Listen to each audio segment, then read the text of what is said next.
자, 하나님께서 야곱이 아버지를 속이고 형의 장자권 축복을 도둑질해서 하란으로 도망갈 때에 야곱에게 뭐라고 하셨죠? 네가 반드시 브엘세바로 돌아오리라. 브엘세바로 돌아오게 하셨다고 했죠. 그래서 브엘세바의 중요성에 대해서 여러분들에게 설교를 했습니다. 그런데 오늘은 브엘세바가 있나요? 없나요?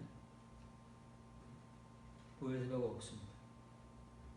성경을 잘 읽어야 됩니다. 이제는 그냥 읽는 것이 아니고 자꾸 여러분들이 의문점을 제기하고 그 의문점에 대한 답을 얻기 위해서 추적을 할 수 있어야 이제 제대로 성경을 읽는 겁니다. 브엘세바로 돌아오게 하시겠다고 말씀을 하셔놓고 기껏 하나님께서 야곱을 돌아오게 하신 곳은 어디라고요? 기럇 아르바의 마므레로 가서 아버지 이삭과 초를 했습니다. 왜 그럴까요? 왜 브엘세바라고 그랬는데 지역이 다른 곳으로 나올까요? 잘 생각을 하셔야 됩니다. 그래서 왜 브엘세바가 아닌 이곳인가에 대한 성경적 추적을 우리가 해야 되고, 그 탐구를 통해서 도대체 브엘세바와 오늘 본문에 등장하는 이 장소는 어떤 관계가 있길래 브엘세바 대신 이 지명이 나오는가. 똑같은 장소예요. 왜냐면 이삭이 살고 있으니까. 자기 아버지 아브라함 때부터 여기 살았단 말입니다. 여기가 브엘세바예요. 브엘세바인데 기껏 브엘세바로 지금까지는 강조하고 강조하다가 정작 야곱이 브엘세바에 돌아왔을 때는 브엘세바라는 지명은 언급되지 않고 왜 기럇 아르바의 마므레가 등장할까? 이게 성경이다 그 말이에요. 그리고 지금까지 우리가 성경을 성경대로 못 읽어서 우리의 기준과 관점으로 성경을 가르쳤지만 이제는 성경의 관점에서 성경을 가르치고 배워야 제대로 성경을 읽을 수가 있는 겁니다. 먼저 파란 글자를 지도하겠습니다. 한글 번역과 같이 나이가 많고 늙어서 기운이 다해서 죽은 게 아니에요. 그런 뜻이 아닙니다. 이삭이 숨을 거두고 죽어서 자기 열조에로 돌아간 게 아닙니다. 다 누구든지 죽으면 유대인들 뿐만 아니고 이방인들도 죽으면 가는 곳이 딱 정해져 있는 거예요. 둘 중 하나다 그 말이에요.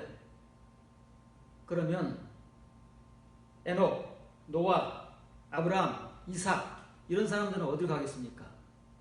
하나님께로 가겠지요. 그리고 다른 사람들은 또 정해진 곳으로 가겠죠.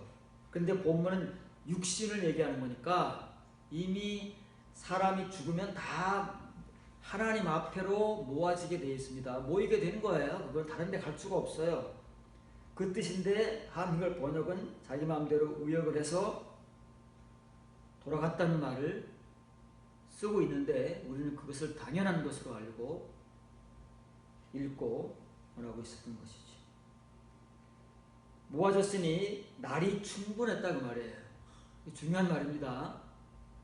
하나님 앞에서 자기의 일생을 꽉 채우고 죽는 것이 복락입니다. 모세는 그랬어요? 못했어요? 하고 싶어도 못하는 사람도 있습니다. 이게 당연한 게 아니다 그 말이에요. 아브라함은 175세에 죽었고 이삭은 180세에 죽었고 야곱은 지금 나이가 몇 살이에요? 원래 자기 고향 브엘세바로 돌아왔을 때 나이가 60세잖아요. 그러면 요셉이 애굽의 총리가 되고 야곱이 자기 모든 자손들을 데리고 바로 왕 앞에 가서 바로를 만날 때 바로가 몇 살이냐고 묻잖아요. 몇 살인지 기억하십니까? 130세. 70년을 앞으로 여기 사는 거예요. 70년을. 그러면 야곱이 이 브엘세바를 떠난 기간은 20년밖에 안 되는 거예요. 130년에서 20년, 그럼 110년을 여기 사는 겁니다. 하란으로 가기 직전까지. 하란으로 가 있을 20년을 빼면은 110년을 여기서 사는 겁니다. 아브라함은 여기서 몇 년을 살았을까요? 왜 기럇 아르바 마므레가 나오느냐 하면은 아브라함이 가나안 땅에 들어와서 하나님께서 축복을 해주셔서 가축들이 너무 번성을 합니다. 그래서 조카 롯과 도저히 같이 동거동락을 할 수가 없습니다. 엉키고 설키고 막 그러니까. 그래서 조카 롯과 헤어지잖아요. 그 네가 가고 싶은 데로 가라. 롯은 눈에 보이는 그 기름진 평원을 찾아서 소돔과 고모라로 떠나고, 아브라함은 뭐 아무나 괜찮아요, 아무데나. 그런데 아브라함이 선택해서 간 곳이 바로 이 헤브론 마므레에 도착해서 그 마므레 상수리 나무 아래서 하나님 앞에 제단을 쌓잖아요. 그 마므레다 그 말이에요. 다시 말하면 아브라함이 처음 이제 정착을 하기 시작한 곳이 바로 이 마므레고, 마므레는 어디에 속한 지역의 장소냐면 기럇 아르바. 여러분들에게 오늘 소개하고자 하는 내용은 기럇 아르바라는 말입니다. 왜 브엘세바 대신에 본문은 기럇 아르바의 마므레라는 지명을 등장시켜서 브엘세바를 대신할까? 무슨 이유가 있고 어떤 의미가 있을까? 이걸 우리가 추적을 해야 되는 거예요. 해야 돼요. 그래야 우리가 이 성경을 읽을 거 아니겠어요? 아니면 이거 뭐로 읽겠습니까? 이거 그냥 그렇다고요? 그럼 우리가 성경을 왜 읽습니까? 뻔한 거, 그런가 보다 할 거면 성경을 왜 읽느냐고요.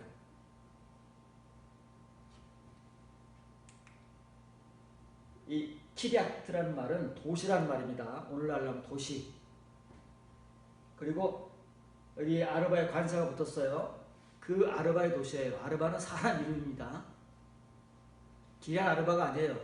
합해서 도시가 아니고 그 아르바의 도시란 말이에요. 다시 말하면 아르바라는 사람이 세운 도시가 자기 이름을 붙여서 기럇 하 아르바라고 부르는 것이지 기럇 아르바가 아니에요. 그 옛날이나 지금이나 사람의 이름이 들어간 도시나 거리가 있지 않습니까? 그 똑같은 거예요. 그래서 아르바를 우리가 살펴봐야 돼. 기럇은 도시, 마을이라는 뜻인데 하 아르바, 그 아르바가 세운 도시다 그러면 아르바가 누구냐? 누구길래 지금 브엘세바를 대신해서 등장하는가? 아브라함과 이삭 2대에 걸쳐서 또 야곱까지 3대에 걸쳐서 살아가게 될, 또 살아왔던 이 기럇 아르바는 무엇이며 왜 지금에야 등장하는가 하는 것입니다. 어쨌든 이 기럇 아르바가 나오고 이삭은 죽었어요. 뭐 한글 번역과 같이 나이가 많고 늙어 기운이 다하고 구구절절하게 쓰지 않았어요. 날이 충분한 거예요. 이삭이 살 만큼 사는 거예요. 하나님께서 주신 일생을 다 살고 하나님께 부름을 받았다는 말입니다. 구약 성경에서 아르바라는 단어는 9번 나옵니다. 그 아르바 앞에 관사가 붙어 나온 구절은 2번 나옵니다. 본문에 한 번 나오고 이제 또 한 번 여러분들에게 소개를 시켜줄 겁니다. 창세기 22장 19절 18장 10절입니다. 이 아브라함이 그의 종들에게로 돌아가서 함께 떠나 브엘세바에 이르러 거기에 거주하였더라. 야곱이 브엘세바에서 떠나 하란으로 향하여 가더니, 원래 이 브엘세바예요. 이름이 바뀌었어요. 이 이름으로 불러왔잖아요, 지금까지. 22장 19절 그 종들에게 돌아가서 함께 떠나 부엘세바에 이르렀다는 말은 이제 이삭을 번제로 드리라고 해서 모리아 산으로 가서 진짜 이삭을 번제로 드리려고 했는데 하나님께서 말리셔가지고 준비한 여호와 이레 준비한 양을 번제로 바치고 이제 종들은 산 밑에서 기다리라고 했잖아요. 그 내용입니다. 그리고 분명히 하나님께서 야곱이 하란으로 도망갈 때 네가 이 부엘세바로 돌아올 것이라 라고 말씀을 하셨잖아요. 그건 기억을 하고 있지요. 그런데 이 부엘세바는 원래 지명이 아니고 아브라함과 멜기세덱 사이에 어떤 사건이 있어서 그 사건으로 말미암아 생겨난 후대의 지명이기 때문에 그렇게 불러왔는데 원래 지명을 소개해 주는 거예요. 그래서 원래 부엘세바라는 말은 언약의 우문이다 그 말이에요. 멜기세덱과 언약을 맺었어요. 우물을 사이에 두고. 그래서 이 언약의 우물은 그때부터 아브라함이 살던 그 마므레의 지명이 되어버린 거예요. 그래서 지금까지는 그렇게 나왔다고 말이에요. 부엘세바로. 근데 이 부엘세바가 원래 어디였느냐를 이제 소개해 주면서 왜 원래의 지명으로 소개해 주는가 그걸 여러분들에게 추적하면서 소개해 주고 함께 말씀의 뜻을 따라서 우리가 은혜를 받고 그렇게 살아가고자 하는 것입니다. 여기 보면 헤브론이 있어요. 그 헤브론 맨 남쪽에 부엘세바가 있습니다. 여기가 이제 기럇 아르바에 속한 마므레예요. 마므레 지역 동네예요. 원래는 마므레인데 멜기세덱과 언약을 맺은 이후부터는 부엘세바로 불러와서 지금 지명도 부엘세바예요. 근데 이 부엘세바건 마므라건 기럇 아르바건 모든 지명을 포함하는 장소는 헤브론이라고 말해요. 헤브론은 중요한 장소잖아요. 구약성경에서 중요한 장소입니다. 자, 여러분들이 소개했듯이 하나님께서 이제 야곱이 이 부엘세바로 돌아오는 과정에서 야복강의 은혜를 경험하고 그리고 여기 이제 숫곳에서 하나님의 부름을 받아서 숫곳에서 초막들을 짓고 그 다음에 세겜으로 가잖아요.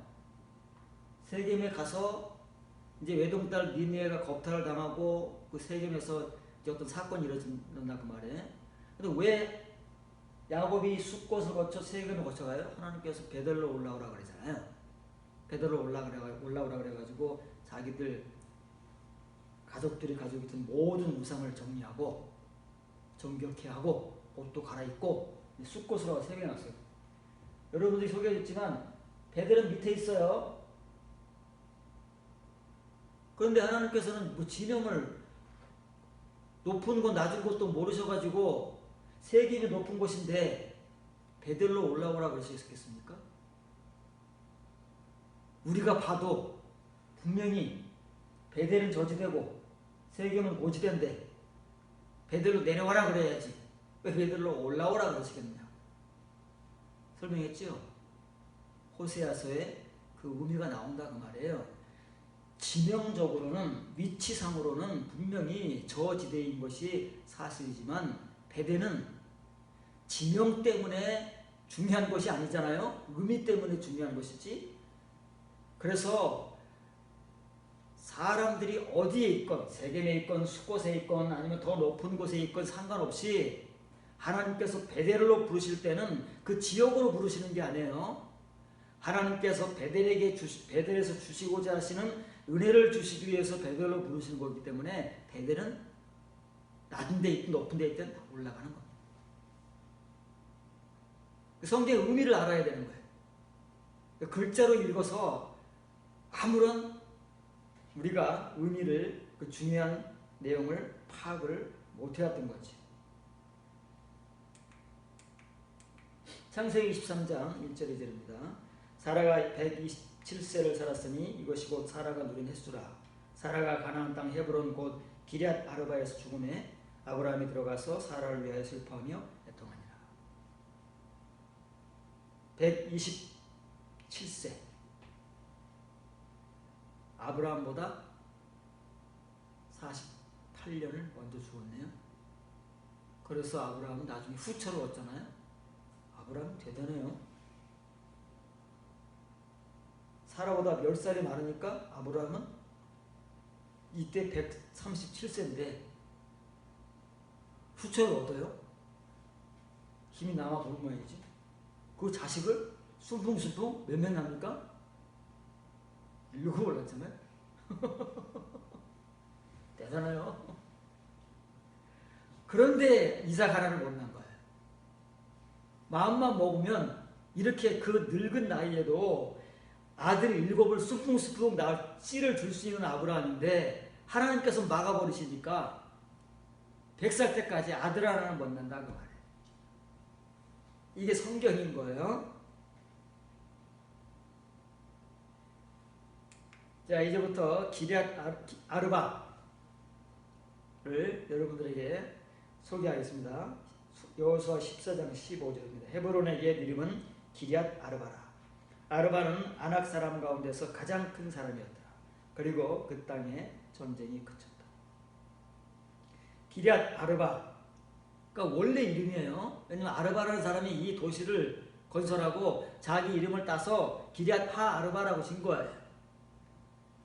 그리고 이제 그 후대 사람들이 이 지역을 헤브론이라고 개명을 했는데 나중에 아브라함 때문에 또 브엘세바로 바뀐 거예요. 그 원래 이름은 기럇 아르바인데 아르바라는 사람은 누구냐면 아낙 사람 가운데 가장 큰 사람이었대요. 아낙 혹시 기억나나요? 아낙 자손 기억나죠? 거인족이에요. 거인족. 가나안 땅이 거인족. 거인족 가운데 가장 거인이었다고 말해요. 거인들을 지배하고 다스리던 최강의 거인, 그 사람의 이름이 아르바였다고 말해요. 다시 말하면 이게 뭐예요? 연상이 팍팍 와야 됩니다. 이제는 이 브엘세바라고 하는 지역은, 마므레라고 하는 동네는 거인촌이었다고 말해요. 어마어마한 거인촌, 골리앗 같은 사람들이 모여 살던 거인촌이었어요. 거기에 아브라함이 혈혈 단신으로 들어가서 살아온 거예요. 얼마나 살았어요? 창세기 13장부터 살았으니까 약 한 80세 이전부터 살았으니까 근 100년을 살아온 거예요. 이삭은 여기를 또 한 번도 떠나지 않고 180세 죽을 때까지 나면서부터 살았잖아요. 그렇게 살아온 거예요. 뭐가 있습니까? 아브라함과 이삭에게 뭐 군대가 있습니까? 뭘 믿고 이 거인촌에서 살았을까요? 일반 도시라면 이해가 됩니다. 이제 우리가 비로소 눈을 뜨고 보는 거예요. 지금까지 여기가 어느 곳이었지도 모르는 채 성경을 읽어왔잖아요. 아브라함이 그런가 보다. 헤브론인가 보다. 기럇 아르바였대더라. 거기 마므레래. 그런데 브엘세바였대. 뭐 우리 이런 정보만 알고 있지 그 현실을 모르잖아요. 자, 또 갑니다. 민수기 13장 32절 33절입니다. 이스라엘 자손 앞에서 그 정탐한 땅을 중상하여 이르되 우리가 두루다니며 정탐한 땅은 그 거주민을 삼키는 땅이요 거기서 본 모든 백성은 신장이 장대한 자들이며 거기서 네피림 후손인 아낙 자손의 거인들을 보았으니 우리는 스스로 보기에도 메뚜기 같으니 그들의 보기에도 그와 같았을 것이다.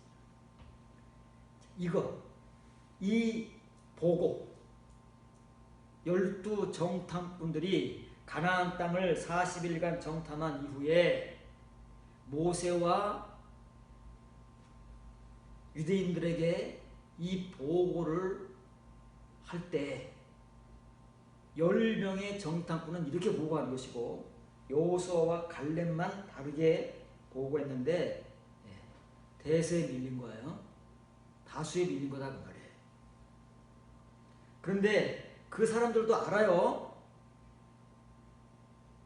네피림이 뭔지 안악자손이 누구인지를 안다 그 말이에요. 왜냐면 이 네피림이라는 사건은 이미 이 이전 수천 년 전에 일어난 사건이니까.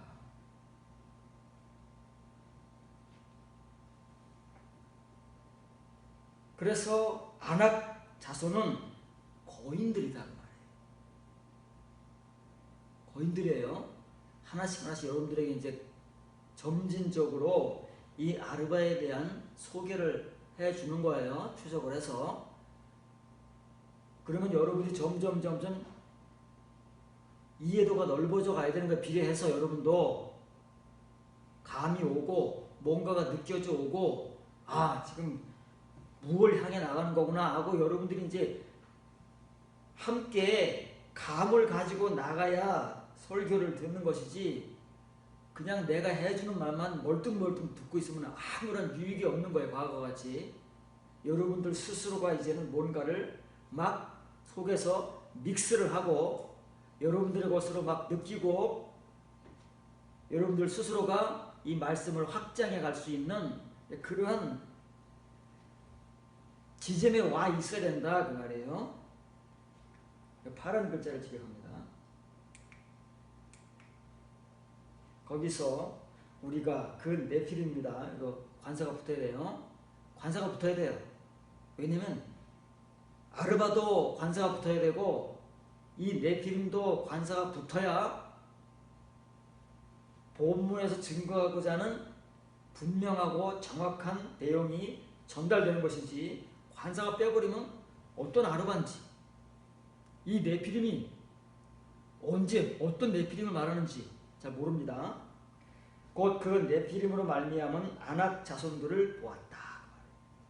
그런데 이 아낙 자손이 우리가 말로는 거인하지만 도대체 얼마나 큰지 모르잖아요. 그 신뢰를 골리앗을 통해서 두는 거예요. 골리앗과 다윗. 우리가 말로만 골리앗 다윗 뭐 그냥 성경에 써 있으니까 뭐 그렇다 하지 그거를 이제 이용을 하지만 사용을 하지만 그 실제를 잘 모른다고 말해요. 근데 이 10명의 정탐꾼이 볼 때 직접 아낙 자손들을 맞닥뜨려 보니까 그런지 자기 처음 헌신을 맞닥뜨리는 거잖아요. 얼마나 이 아낙 자손들이 거인인지 그 사람들에 비하면 자기들은 메뚜기 같다. 키가 막 3m 육박하는 거예요. 이 사람들은 그 키만 큰 것이 아니라 몸무게도 어마어마한 거예요. 나중에 골리앗 소개할 때 자세하게 소개해줄 기회가 있겠지만 그렇다 그 말이에요. 그러면 이 아낙 자손들이 어디서 나왔다고요? 네피림 사건을 통해서 나온 거예요. 그러면 이제 또 네피림을 또 찾아가야 되겠죠. 네피림을 찾아갑니다. 여기 봤어요? 보세요. 네필림 거인이라는 뜻이 거인.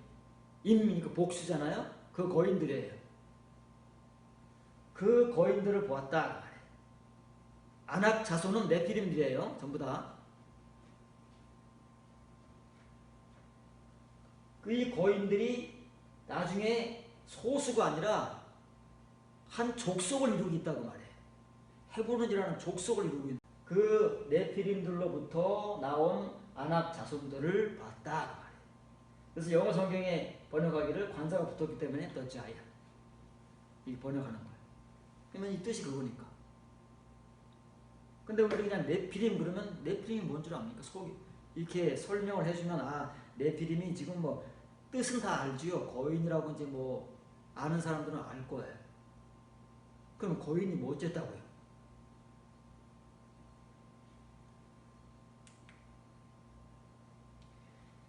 이 네필림이라는 단어는 어디서 왔느냐면 이 말이 중요한 거예요. 나팔이라는 뜻이죠.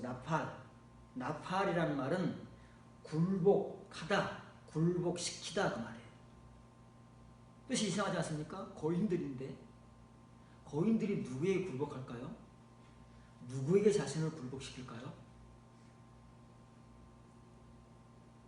잘 기억을 해야 됩니다. 이걸 여러분들이 이해해야 이 다음 설교를 들을 수 있어요. 설명을 들을 수 있어요. 이거를 모르기 때문에 이 네피림 사건을 우리가 성경에서 읽으면서도 그냥 그랬나 보다 하는 지식과 정보만 취할 수 있지 그 의미를 전혀 우리가 받아들여서 하나님 앞에서 이렇게 살지 않으려고 우리가 은혜를 못 받는 거예요.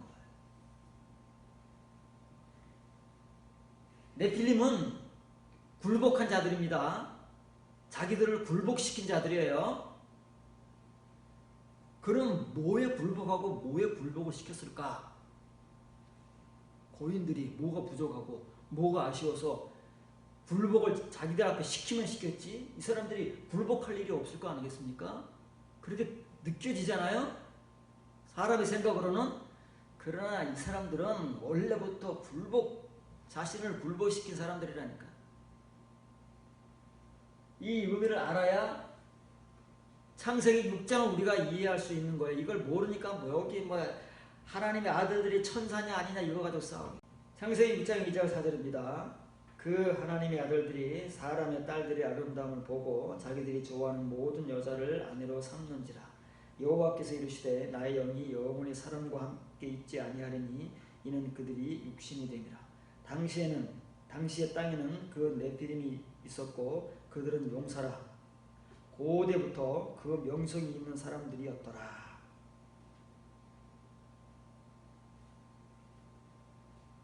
그 하나님의 아들들이 나옵니다. 그러니까 이걸 천사로 보는 사람들이 있어요. 천사가 내려와서 사람의 딸들을 보고 반해가지고 사람의 딸들을 취해서 자식들을 낳았는데 그 자식들이 거인족이다. 이런 회개망측한 말을 하는 사람들이 있어요. 단편적인 글자만 보고 자기가 상상의 나래를 피고 사람의 말을 곁들여서 그렇게 하는 사람들이 있고 그런 책도 있어요. 그래서 아직도 이 성경 구절을 보면서 이 하나님의 아들들이 누구냐? 진짜 천사냐? 아니면 그 당시에 하나님께서 에녹 이후로 택하신 하나님의 백성들이냐? 이거 가지고 논쟁이 아직도 되고 있다 그 말이에요. 파란 글자를 비교합니다.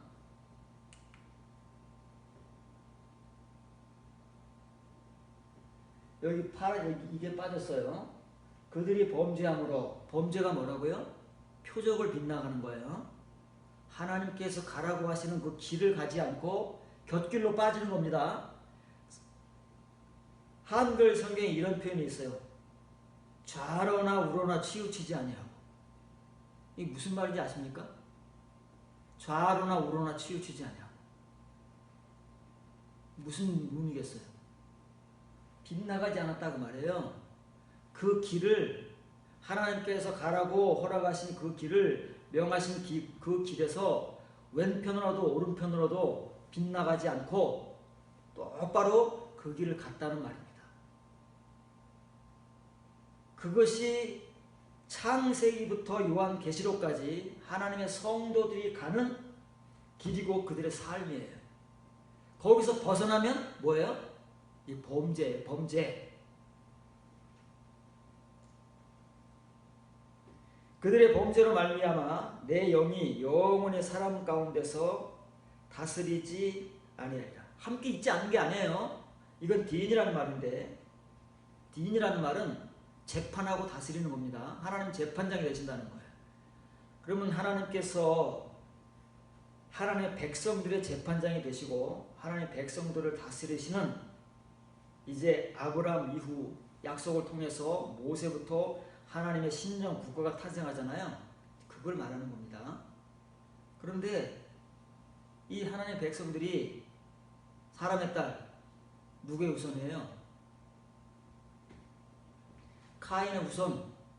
그 카인의 후손의 딸들이 아름다움을 보고 그냥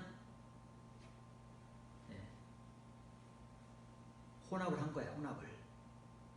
그 성경에서는 멍에를, 다른 멍에를 치지 말라고 그랬잖아요. 굉장히 무서운 말이라니까 이 말이. 신약 성경에만 있는 말이 아닌 거예요. 멍에를 저버렸어요.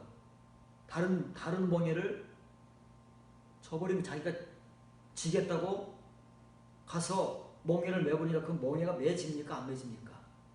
그 길을 똑바로 가게 됩니까? 안 가게 됩니까? 사무엘서에 보면 하나님 법궤를 뺏기잖아요. 그래서 법궤가 블레셋에서 뺏겨가지고 다곤 신전 가서 그 다곤 신상이 막 넘어지고 팔다리가 부러지는 막 사건이 일어나니까, 그리고 막 독종이 온 블레셋에 퍼지니까 그 블레셋 사람들이 무서워가지고 이 법궤를 이스라엘로 돌려보내잖아요. 어떤 조건을, 최악의 조건을 설정해놓고 진짜 하나님께서 자기들에게 재앙을 내린 건지 아닌지를 확인하기 위해서 최악의 조건을 만들었습니다. 막 젖된 암소 2마리, 이를 한 멍에를 내게 합니다. 왜냐하면 멍이라는 것은 소 2마리가 함께 밭을 갈기 위해서 치우는 것이 멍에거든요. 그 멍에를 내고 지우게 하고, 이 두 암소가 서로가 뜻이 달라서 뒤로 돌아오거나 서로 각자 길로 가려고 난리를 치지 않고 똑바로 이스라엘 땅까지 가면 이건 하나님께서 우리에게 내린 재앙이고, 그렇지 않으면 우연이다. 어떻게 됐습니까? 그 얘기하는 거예요. 멍에를 맨다는 것은 그런 겁니다. 정해진 목적지까지 하나님께서 명하신 그 길을 빗나가지 않고 왼쪽으로도 오른쪽으로도 빗나가서 범죄하지 않고 끝까지 가는 거예요. 자기 모든 조건이 있잖아요. 이 암소 2마리가 새끼를 막 낳았으니 얼마나 젖이 부르틀 것이고, 그 새끼들은 어미소를 찾아가지고 맹맹 울고 있겠냐고요. 뭐 사람이나 짐승이나 새끼에 대한 그 연민과 애정은 동일하잖아요. 그럼에도 불구하고 이 멍에를 함께 메고 가는 것이 바로 하나님께서 정해 놓으신 길이다고 말해요. 그런데 하나님의 아들들이라고 자처하는 하나님 백성들이, 그 시대에 셋의 후손들이 카인의 후손의 딸들을 보고 가서 멍에를 매버린 거예요. 멍에가 안 매집니다. 여기서 온갖 일들이 벌어지고 말이죠. 티격태격 싸우고, 왜 우리가 서로 사랑해서 결혼을 하고 자식을 낳는데 왜 티격태격 하는 줄 아십니까? 멍에가 달라요. 멍에가 같은 멍에를 못 매요. 결혼만 했을 뿐이에요. 육신적으로 서로가 뭐 어떤 조건이든 무슨 성향이든 맞아서 결혼을 하고 자식을 낳지만, 그리고 하나님을 믿고 같이 교회를 다니지만 멍에가 다르다는 말이에요. 이 멍에가 다르면요, 티격태격 싸울 수밖에 없는 거예요. 왜냐면 네 뜻이 다르고 내 뜻이 달라, 네 생각이 다르고 내 생각이 다르고, 내 갈 길이 다르고 네 갈 길이 다른데 티격태격 안 하죠. 그래서 우리는 지금까지 티격태격 하는 거예요. 싸우는 거예요. 그런데 이 멍에를 같이 맬 수 있어 봐요. 예수님께서 말씀하시는 내게 와서 내게 배워서 멍에를 매라. 그렇게 되면은요, 이런 문제들이 사라지는 거예요. 그렇게 돼 있어요. 그러면 이 넷기림은 아까 뭐라고 그랬어요? 자신을 굴복시킨 자들이에요. 뭐에 굴복시켰어요? 정욕에 굴복시킨 거예요. 사람의 딸들, 카인의 후손의 딸들의 그 아름다움에 굴복시킨 거지. 자기들이 원하는 그 정욕, 자기들이 원하는 그 욕심, 거기에 하나님이고 뭐고 다 내팽개쳐버리고 그거를 취하는 거예요. 뭐 우리 신앙생활이 별거 있습니까? 마음으로는, 입으로는 하나님을 믿는다고 하지만 우리 현실이 딱 맞닥뜨려 보세요. 하나님이 우선이겠습니까? 우리 현실이 우선이겠습니까? 네필림들이 무수하게 많다니까요. 이 사람들만 네필림이 아니에요. 시대를 거쳐서 이 세상에는 하나님의 아들들이라고, 하나님의 자녀라고 주장하면서 외치면서도 네필림이 된 사람들이 너무 많아요. 그러면 어떻게 해요? 하나님께서도 버리시는 거예요. 왜냐면 하나님의 길을 벗어나는데 어떻게 하겠습니까? 하나님께서도 더 이상 관심을 안 두시는 거예요. 관계가 끊어진다는 말이에요. 하나님의 길은 똑바른 길을 가는 거예요. 그런데 우리가 가다가 어떤 것 때문에 왼쪽 길로 빠져요. 어떤 사람은 오른쪽 길로 빠져요. 각자 빠지는 길이 있어요. 그 빠져버리면 하나님과 관계가 끊긴다는 말이에요. 그래서 이런 결과가 나오는 거예요. 이 디인이라는 말입니다. 내 영이, 이제 하나님의 영이 그 시대에는 하나님의 아들들, 하나님의 백성들을 다스리고 그들과 함께 하면서 판단하게 하고 결정하게 했어요. 하나님의 영이 우리 안에 올바로 거하셔야 우리의 판단과 결정이 올바른 겁니다. 그렇지 않으면 전부 이렇게 되는 거예요. 사람의 뜻을 따르고 사람의 목적을 따르고 사람의 이해관계에 따라서 막 얽히고 설키는 거예요. 볼 거 없어요. 다 그러고 있으니까. 누구를 막론하고 어느 교회를 막론하고 하나님의 영이 판단하게 하고 결정하게 한다는 것은 말만 그렇게 하는 것이지 전부 우리가 하고 있는 거예요. 말만, 핑계만 이렇게 되고 있는 것이지 결국은 다 자기 계획, 자기 목적, 자기 욕심 그걸 따라서 결정하고 판단하지 하나님의 영이 영께 맡기지 않는다. 그러면 하나님 영이 필요 없잖아요. 왜냐면 우리 스스로가 하나님 영을 멸시하고 저버리니까 그 하나님 영이 뭐 봐달라고 애걸복걸 하겠습니까? 우리한테? 그런 게 아니거든요. 그러니까 하나님께서도 그 영을 단절시켜 버리는 거예요. 지금까지 너희와 함께하며 다스리고 재판하고 판단하고 결정하게 했던 내 영은 이제 없다 너희들에게. 왜냐하면 그들의 범죄로 말미암은 거예요. 범죄가 뭐라고요? 길을 벗어났어요. 자기들의 욕심과 자기들의 현실 때문에 하나님의 길을 가는 것을 버리고 자기가 원하는 길로 벗어난 거예요. 왼편에 좋은 게 있으면 왼편으로 갔다. 또 오른편에 좋은 게 있으면 오른편에 갔다. 우리는 갔다 오고 막 할 수 있다고 그래요. 회개만 된다고. 안 그렇습니다. 안 그래요. 하나님께서 관심을 끊어버린다니까요. 하나님께서 관심을 갖고 있는 사람들은 이렇게 내버려 두질 않아요.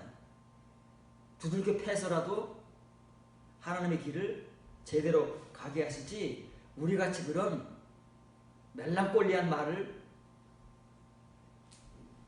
용납하지 않으신다고 말해요. 이렇게 하나님의 영이 떠나버리니까 범죄 때문에 아담의 후손을 갖다가 전부 아담이라고 그러는 거예요. 인류는 다 아담입니다. 아담에게서 나왔기 때문에. 그래서 구약 성경에서는 최초의 아담에게만 관사를 붙입니다. 물론 뭐 앞뒤로 또 강조하기 위해서 나올 때 붙이기도 하지만 모든 아담은 관사가 없어요. 인류, 우리도 아담이에요. 아담에게서 나왔기 때문에. 그러나 최초의 아담은 관사가 붙는데 그 아담은 육이다. 하나님의 영이 없으면 육이에요. 하나님의 영이 있다고 말하면서도 우리들의 뜻대로 살고 우리들의 결정과 판단대로 하면 육이에요. 그래서 하나님을 믿는 사람들이 모여있지만 그 안에 네필림들이 너무 많고 이 육이 너무 많아요. 너무 많아요. 근데 어때요? 이 사람들이 많잖아요. 진짜 네필림들을 대적하고 네필림이 되지 않기 위해서 그 어마어마한 현실 앞에서도 하나님을 의지하고 하나님의 길을 가고자 하는 사람들이 묵시되는 거예요. 짓밟힌다 그 말이에요. 그렇게 됐잖아요. 모세시대에 난리가 났습니다. 10명이 다수예요. 5배가 나눠요. 그러니 2명이 아무리 큰 소리를 쳐보고 외쳐봐야 10명의 소리에 눌리고 그 10명의 다수 때문에 60여만 명의 유대인들이 갈렙과 여호수아의 말을 무시해버리고 다수의 의견을 따라서 대성 통곡을 하고 난리를 치잖아요. 하나님께서 질려버리신 거예요. 질려버리신 거예요. 똑같아요. 자기들의 현실, 자기들의 판단, 자기들의 결정을 뭘로 해요? 하나님의 영으로 하는 게 아니라니까요. 하나님의 백성들이라고는 말을 하지만 그들이 굳게 믿고 있지만 현실을 맞닥뜨리면 하나님의 영은 온데간데 없고 다 이 육적인 판단과 결정이 튀어나오게 돼 있어요. 누구를 막론하고 다 그렇습니다. 이면의 성도가 되지 못하면.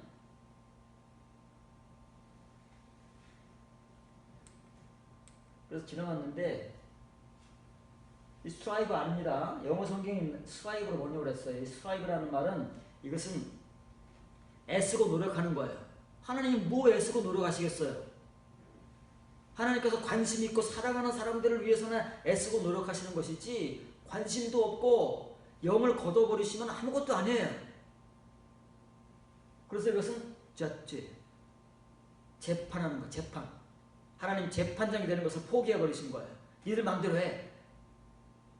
이거 봐라. 내가 내 영을 함께 하게 하도록 주었더니 결정은 지들 마음대로 하네? 판단은 지들 마음대로 하네? 그럼 내 영이 뭐가 필요해? 내가 재판하고 결정하고 판단해서 이렇게 하라고 하는 게 뭐가 필요해? 하나님께서 안 하신다. 할 수가 없어요. 우리의 삶이 그런 거예요.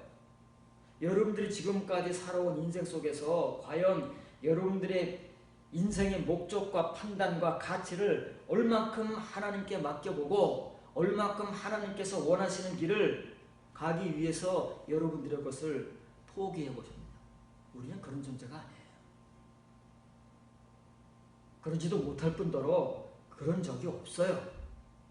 하나님을 믿는다고는 하지만 결정적일 때는 다 우리의 판단과 결정을 따라서 하는데 왜 그래요? 우리 정욕 때문에 그런 거예요. 우리 욕심 때문에, 우리 육 때문에 그런 거다.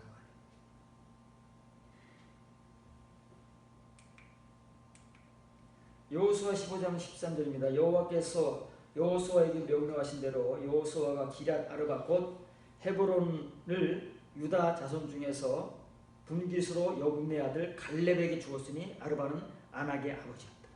누가 받아요 여기를요? 갈렙이 받는다니까요. 이게 성경입니다. 성경을 우리가 정말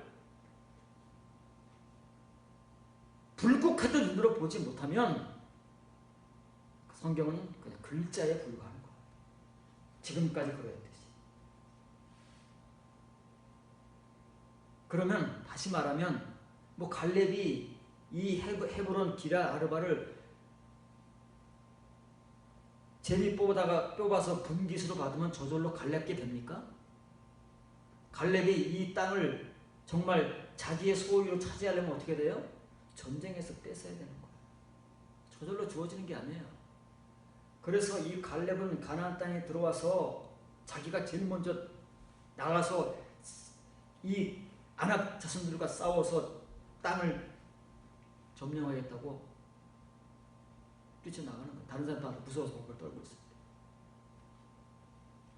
이 갈렙 같은 사람, 갈렙 같은 사람만이 이 헤브론 기럇 아르바를 점령할 수 있고 그 한가운데 있어도 두려움이 없는 거예요.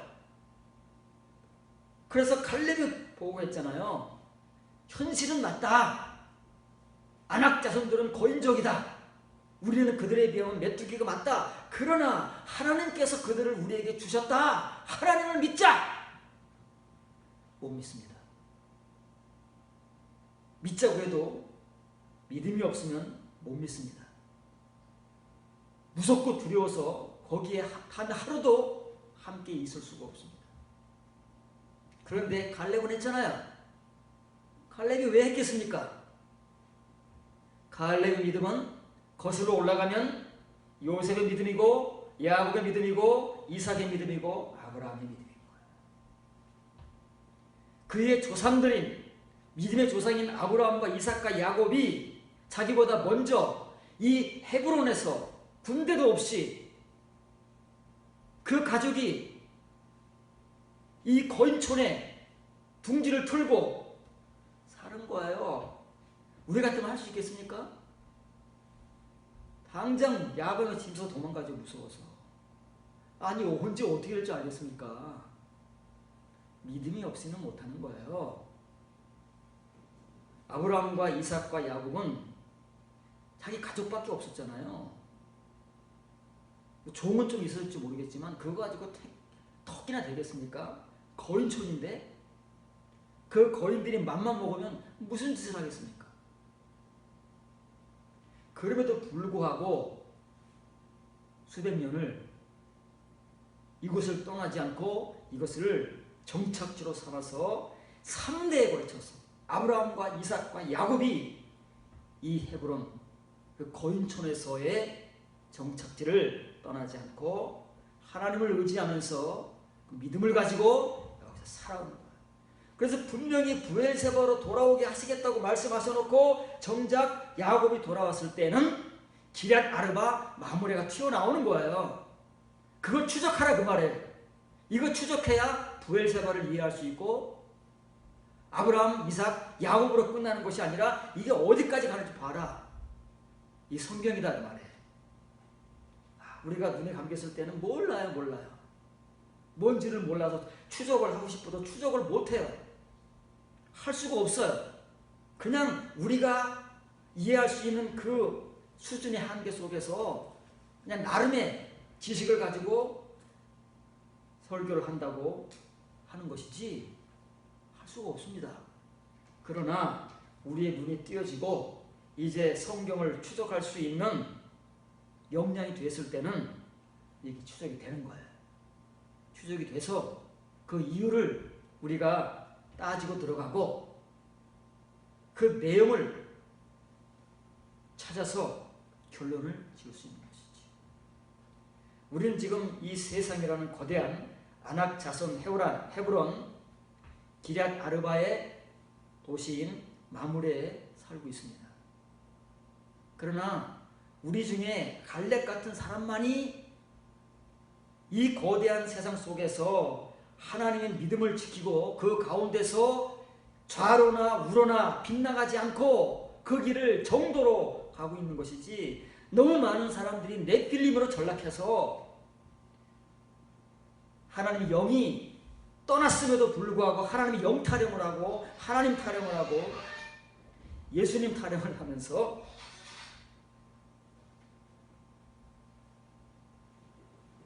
살아가고 있었던 겁니다. 갈렙이 없는 넷필림들. 기럇 아르바 도시에 살 수 없습니다. 못 삽니다. 아브라함 같은 믿음, 이삭 같은 믿음, 야곱 같은 믿음을 가진 자만이 두렵지만 그 두려움 속에서도 하나님을 의지하고 거기에서 살아낼 수 있는 것이고 갈렙 같은 믿음을 가진 사람만이 그 땅을 소유하기 위해서 거인족을 맞닥뜨려 전쟁하겠다고 뛰쳐나가는 것이지 어느 누가 뛰쳐나갈 수 있겠습니까?